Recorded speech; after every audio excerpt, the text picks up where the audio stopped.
Hello everyone, welcome back to my channel. আজকে আবার একটা নতুন রেসিপি নিয়ে আসলাম।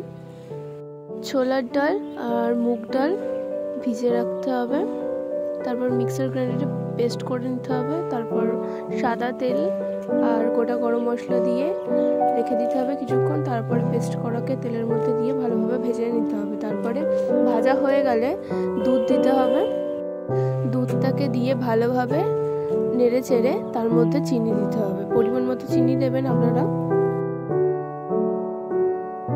দেওয়া হয়ে গেলে পরিমাণ মতো নুন দেবেন, তারপর ওটাকে ভালোভাবে নেড়ে চেড়ে কষিয়ে নেবেন।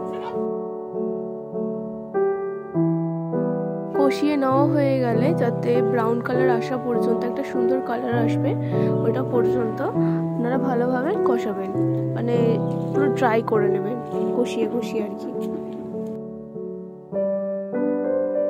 এর মধ্যে দুধ ছাড়া কোনো জল ইউজ করবেন না, আপনারা দুধ দিয়ে করবেন তাহলে খুবই টেস্টি হয়।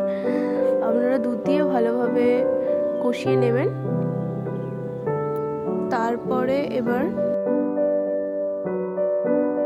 তারপরে কাজু আর কিশমিশটাকে ছোট ছোট করে কেটে ওর মধ্যে দিয়ে দিতে হবে। আমি দিয়ে দিয়েছি। তারপরে দেওয়া হয়ে গেলে তারপর এর মধ্যে দিয়ে দিতে হবে ঘি।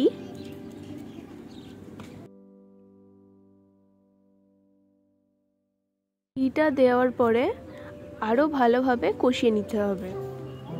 আপনারা দেখতেই পাচ্ছেন যে ডলা পাকিয়ে গেছে একটা, ওরকমভাবে পুরো ভালোভাবে কষিয়ে নেবেন।